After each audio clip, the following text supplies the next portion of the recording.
Welcome to the only brother-sister podcast built for teachers, by teachers, dumplings over flowers. I'm the sister, Nicole. And I'm the brother, Izzy. And this podcast is here to take you on a backstage tour of our combined 50 years of experience teaching so that we can help you recognize and celebrate substance over appearance. Or dumplings over flowers. Yeah. Well, Waterman, spin the wheel.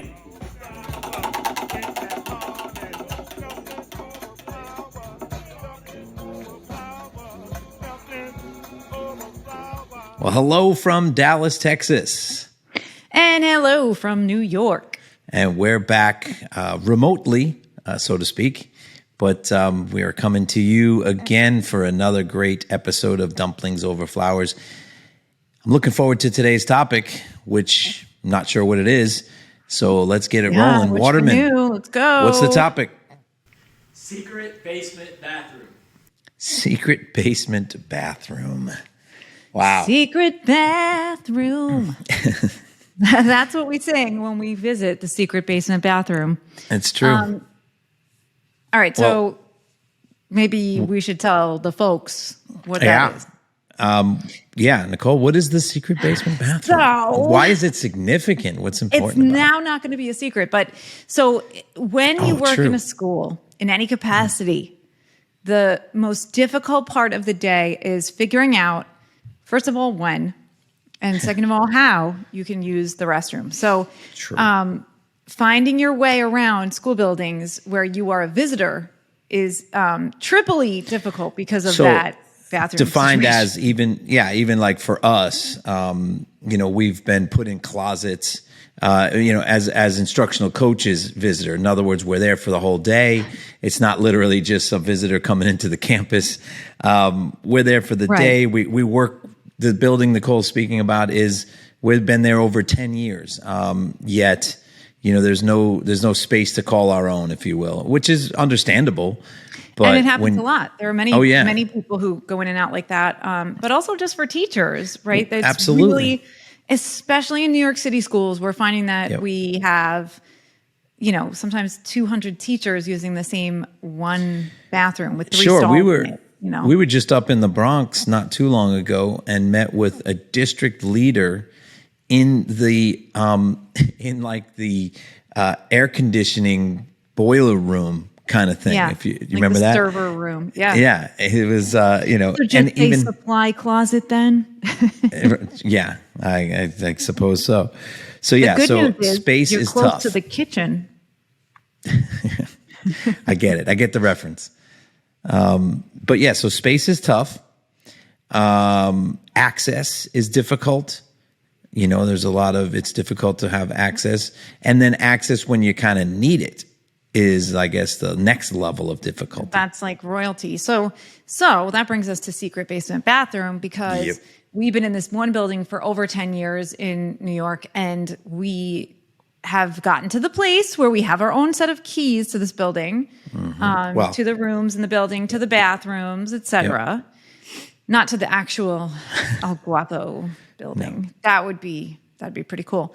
But it's still really difficult to find time, space, whatever. The gas mask sometimes you need to enter the bathroom at certain points in the day. Hazmat equipment. Oh my God. Yeah, it's really not okay. But okay, whatever. It is what it is. So we have all of those things, but now we're entering this new phase of life that I feel like we deserve, right? Like, oh yeah, it's executive washroom level. It's like it comes with a new promotion. Listen, we couldn't get you a salary bump, but yeah. So for our world, that version for us is the secret basement bathroom. Unfettered access. We found a bathroom that we can access whenever. That's right. We want in the basement. So there are very few people who use it, which leads me to believe there are very few people who know about it. True. But it's like such an important thing. And I think the reason it's even a story here today for us on the wheel at all is because of the immense weight that it carries to be able to be in control of your own time. Faculties. Sorry. You control your own bodily fluids and when they Oh my Lord. are emitted from your body. But it's true. There are so many jokes about it, and there are memes about it. Like being a teacher means like eating, your lunch at 9 a.m. and holding your bladder until 3. It's a pretty well-known trope in the teacher world. Yep. And something that I referenced in a long ago blog that I don't think exists on the internet anywhere anymore. If it did, where could we find it? Well, if it did, you might want to go searching for it at mosaicip.com. Mm-hmm. You can also probably get there through dumplingspod.com, where you can like, share, follow, and rate our podcast. Nice. Anyway, so I wrote a blog post inspired, once again, by Daniel Pink. We've brought him up already on this podcast.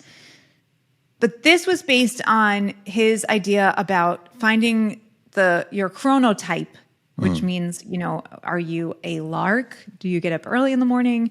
Are you a night owl? Do you get up late? Do you stay up late? Or are you a third bird, which is somewhere in the middle? Now, so this is this is based on his research in the book that he wrote called When: The Scientific Secrets of Perfect Timing. Nice. Just a quick question before we get into kind of some of the details of that, because I would really like to know some of those details myself. Is this kind of a nature versus nurture thing as well, do you think? In other words, I'd imagine, yeah. You know what I mean? Like I am forced to be a night owl sometimes, or I'm forced to be a lark, or whatever that means, and you're going to tell us in a minute. But you're talking about like the natural function of your life, and I wonder if it could shift. Well, it can shift for sure. So you're supposed to, in order to figure out your chronotype, you're supposed to think about your sleep patterns on like a free day when you don't have to set an alarm to get up and you're just kind of naturally. Oh, do me. All right, I want my chronotype. You tell me. I mean, I know what you are already because you just are what you are, and you've always been what you. Well, not always, but you are what you are. But don't put me in a box. I also know that I am a super night owl. I just enjoy being up late. I get really peaceful late at night. I get stuff done. It's fantastic for me. But I've been forced to be a lark for a lot of my life. What's a lark? Okay, so what you first need to do to figure out your chronotype is to think about the median point of your sleeping. Okay. So think about when you fall asleep and when you wake up and what time is smack in the middle. All right. So you said on a any given on a day don't where have to do something. Yep. Free days. You don't have to set an alarm. You don't have to worry. All right, a free day. I'm going to sleep at midnight. Ooh. And I'm waking up probably at 7. Okay. So what? Not probably. Sorry, I am straight up at 7. That doesn't mean I'm out of bed, but I'm up at 7. No question. Awake. Yeah. Eyes are open, or brain is open. So what's the very middle time? I guess 3:30 then. So that would be 7 hours of sleep. Half of that, right? 3.5 hours. Yep. About 3:30 in the morning. Believe it or not, you would think you're a lark, an early bird, but if you say that your midpoint is 3:30 or earlier, okay, that's what would classify you as a lark. If your midpoint is 5:30 in the morning or later, you're probably a night owl. And if you're somewhere in the middle, that's when you're called a third bird. Third bird. You're a third bird. The fact that you're right on 3:30, I don't know if that means that maybe you're... Hold up. Was the bird the word, or was the third the word at this point? Third bird. Third bird. Wow. That's amazing. All right. Go on. I don't know if so. All right. So I would be lark. Now, what does that mean? What are the characteristics and all that? Okay. So for both larks and third birds, right? According to Daniel Pink and all the science that he has graciously done and research he's done for us, that means that in the morning, that's the time where you will best be focused on analytic tasks, really heads down,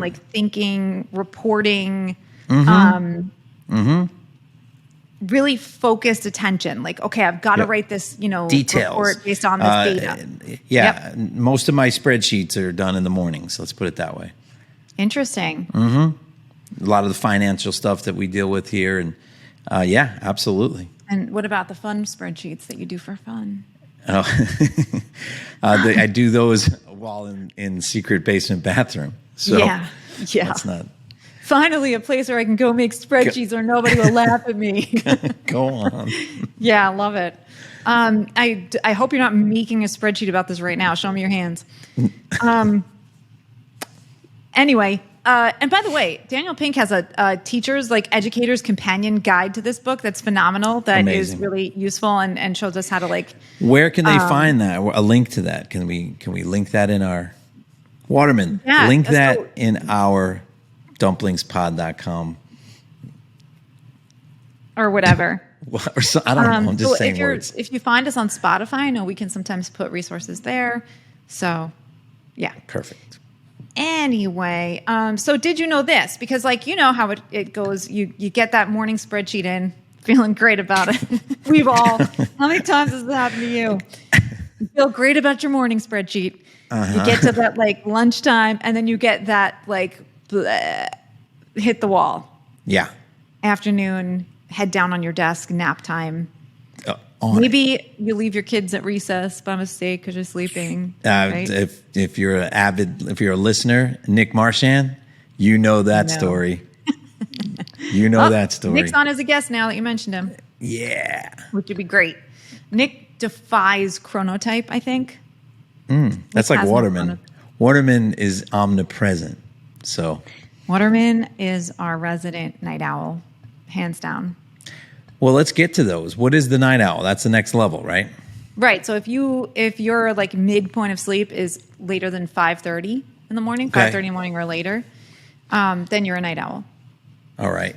So then your attention kind of- because you're going to bed at 2:30 or 2 in the morning, basically. Depending on when you wake up. What if you wake up at 7 in the morning? Eesh. Then you're just Or you just John get like F. a Kennedy. little bit of sleep, It's Yeah, JFK. kind of is what it is, but that's okay. So the early morning, great for larks to do that focused analytical work. Early Got it. to mid morning is when third birds are good at that. And then late afternoon or in the early evening, our night owls are really good at those like focused things. Dang. For teachers, that could mean to me like grading. I was I am a former English teacher. Don't want to mess up the grammar on that sentence. I was going to say. And catch. for me, like grading essays, that is like focused, work. Maybe you're writing IEPs in the morning if you're a lark. And if you're a night owl, maybe you're doing it in the late afternoon, right? Like that kind of work. Now, Got you it. have that dip in the afternoon that Pink calls a trough, like a peak and then a trough and then a recovery. So for me, I noticed that and this is where I think you're probably right about nature versus nurture, because I love being a night owl, but I follow like those patterns of a lark or a Right. third bird just because probably I've now trained to, or I'm a shell of a person walking around with no All real right, soul. keep that in counseling. Can we first get the definition, if you will, or that midpoint of a third bird? When would that be? Anywhere in between. So if you're not before 3:30 in the morning or Oh, after okay. 5:30, let's say you wait, your midpoint is 4 a.m. You're a third bird. I hate to mathify this, but then you're talking about really like a compound inequality, right? Oh, God. So that third quit. bird is would you say it's greater than or equal to Oh God, I didn't say that. 2:30 I in said the it morning in between. and less than 5:30 No, it's in the morning? 3. It's greater than or equal to 3:31. Okay. Well, And then- there you have it. Yeah. So it's greater than 3:30 and it's less than 5:30. Forgive my dog. He's barking at the dogs across the street. Hey, he's forgiven. Last time we met Thor. Yeah, and this now we time met Dasher. Dasher. Nice. Anyway, right. so think about that sleepy trough time. Yeah. Don't try to do anything during that time. It's okay. Except visit secret basement bathroom. I think There's that's a the great perfect time. for secret Perfect basement time. bathroom. Right? You just do what you got to do. Oh, You. extended stay, I would say. Oh my God. Maybe the acoustics in there are fantastic. It's time to practice your karaoke song. I know you Something. like to do that in the afternoon. Sure. Yeah. Never. Go on. Yesterday.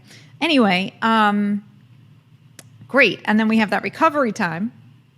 And what's really interesting to me, because like obviously, you get really productive in the morning, you hit that like slumpy afternoon time, and then you kind of pick back up a little bit in that afternoon point. But what was so interesting to me is that according to the science of it all, that is the time that we can do long-term projects best, creative work, goal setting. Nice. And does that sound like anything useful in your world, Izzy? Nope. No, I'm just kidding. Oh. So as a lark, absolutely. I would say that's sounds my like an lesson planning ideal time. Yes. Oh, ideal time for lesson planning. Well, so I knew where you were going, of course.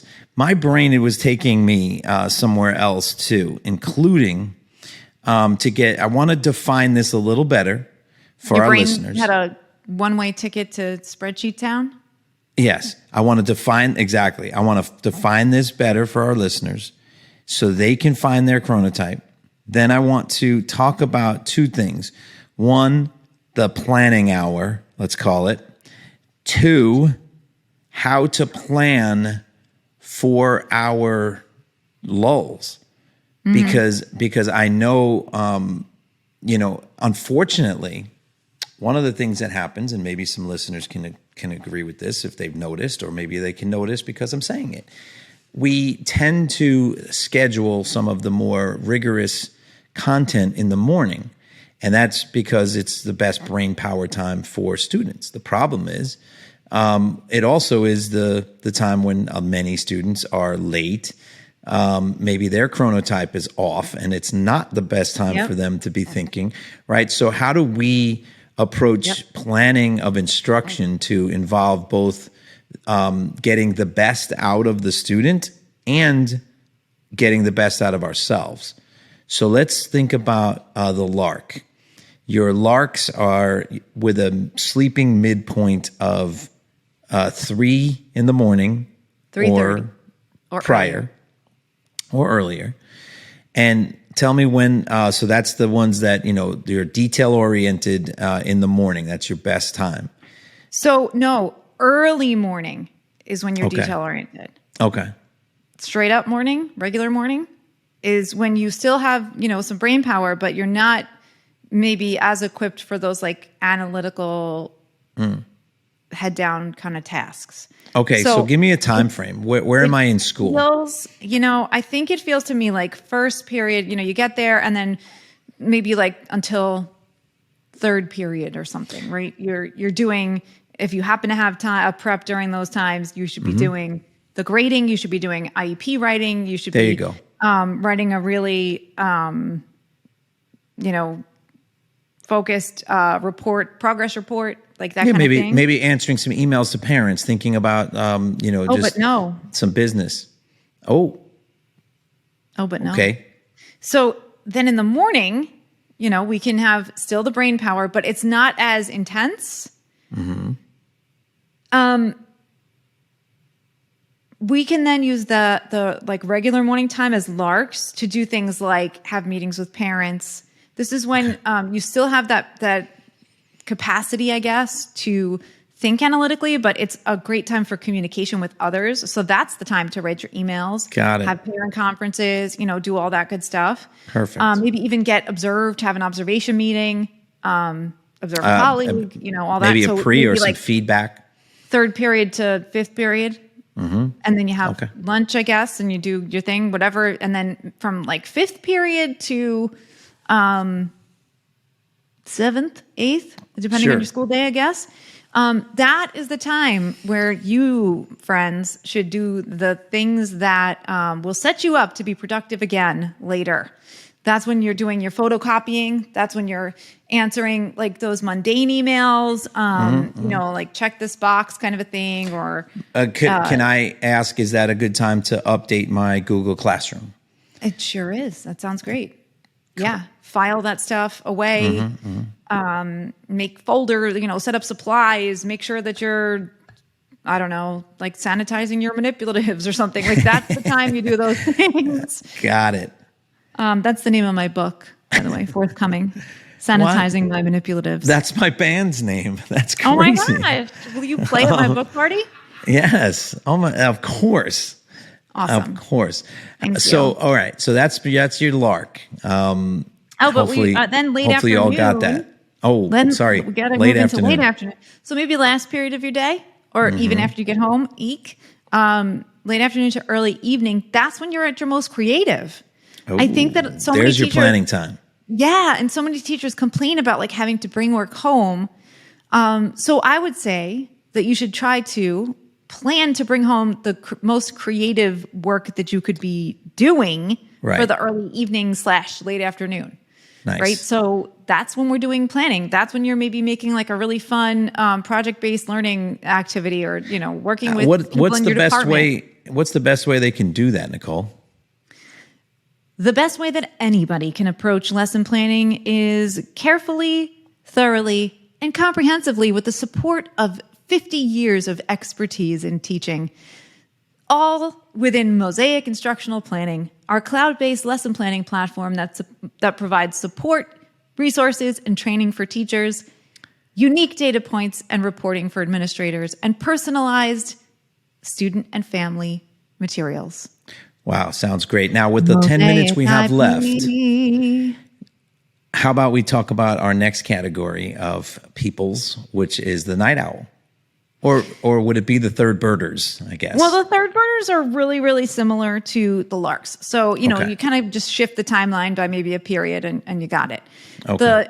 The owls are very different because the rotation shifts like a whole kind of chunk. Or is this something that's only happening in my brain?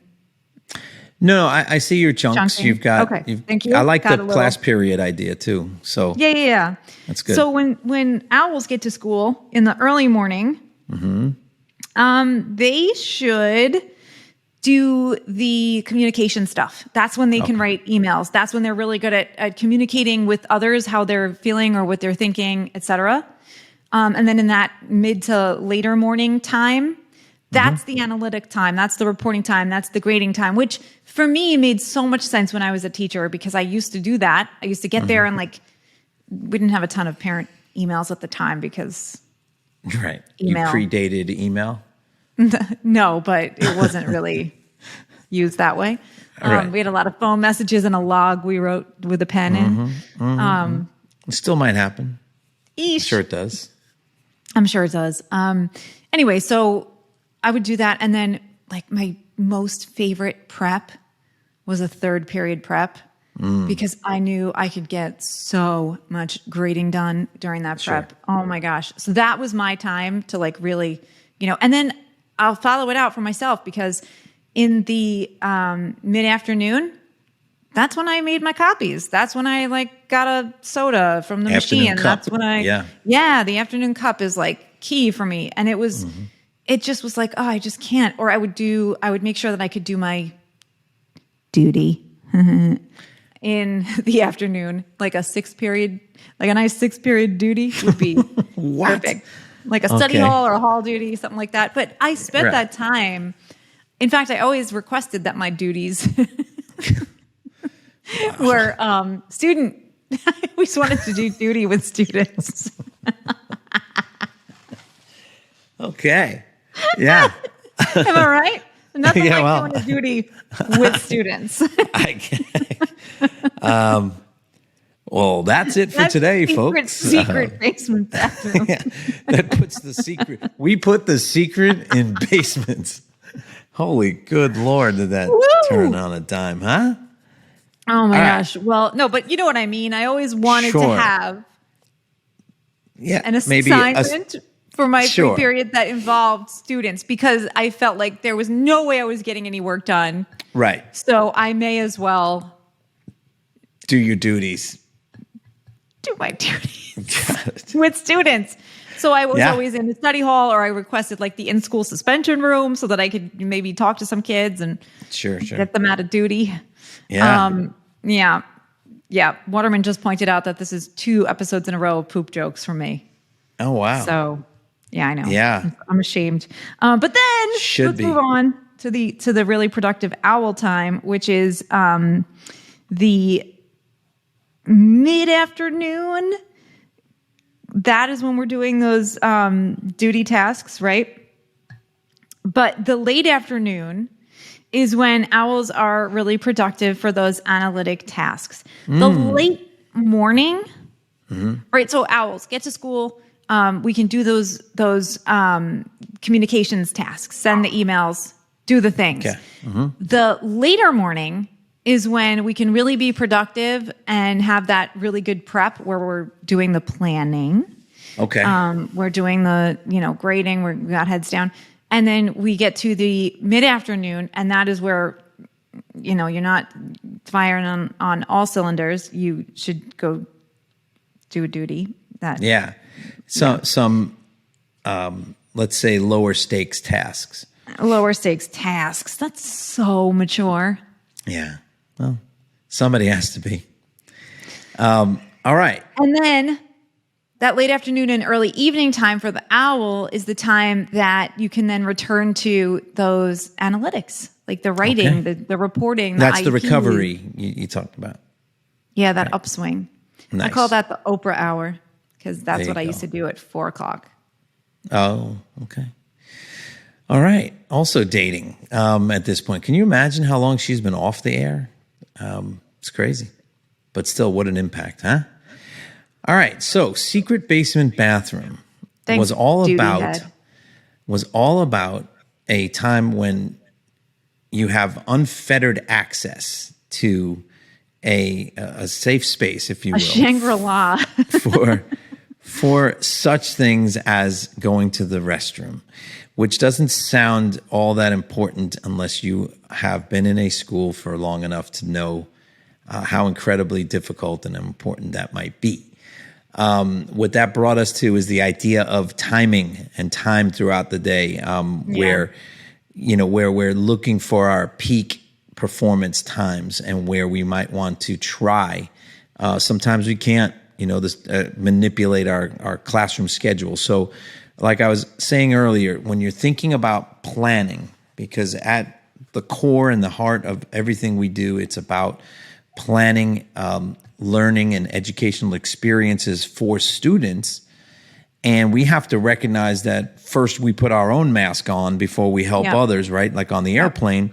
And when we do that, we're thinking about our high impact time. So we talk a lot about differentiating instruction for kids, and we don't talk a lot about differentiating experiences for the teacher.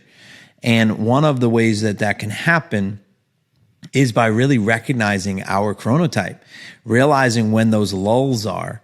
And instead of a 6th period class getting the bad you, recognize that as a teacher, as a professional, as someone who knows they need to either plow through that, and maybe it's just a matter of mind over matter, and changing some behaviors, or maybe it's a recognition that it's going to happen. And it could be that one of the greatest things that ever happened in my teaching experience was when I had a colleague who was off in the later afternoons, had a free period, and would religiously make a cup of coffee and bring me a cup of coffee while I was kind of greeting my, let's say, last period class. It was just the perfect mind boost that I needed, even if I didn't down the coffee, or it was just a matter of knowing I was going to get a little boost. It felt good. Right. And I was going to get that little, dopamine rush, and I could kind of finish the day out strong. So that plan for that. From the soda machine together, my colleague and I would walk down and get a diet Dr. Pepper. Yeah. So just recognize the fact that differentiation happens for both student and needs to happen for teacher. That's really good. And so when we think about the secret bathroom, we think about some of the little secret tools and tricks of the trade that will allow you to, really kind of produce at all times of the day. But also recognize that there are certain times where you're going to be at your peak, and at certain times you need the boost. I want to say this too. I think it's a really great time and a safe space, I guess. I don't know. I hate myself already. I think that thinking that way gives you space to be able to try something like a flipped classroom, even if it's for one period. Like if you know that you have your 6th period class, you just cannot, you're in that, dip and you can't, it's going to be crazy. Take that opportunity to try to take some of the ideas from pandemic teaching and move them forward, like doing a flipped classroom for one period of your day and see how that pans out. Or, maybe combine forces with a colleague and do some cross-curricular projects together that maybe, that period is your colleague is leading the charge, but the other period you do in the morning create a co-teach. Create a co-teach environment without it being labeled as such. Yeah, exactly. And that's awesome. So really good stuff. Thanks, Nicole, as always, for your incredible insight and for actually reading books and things. It's not only my privilege; I consider it my duty to help. God. Well, on that note, and until next time. Make sure when you're planning for experiences that need to be differentiated, even for your chronotype, that you're considering such things as dumplings. Dumplings over flowers.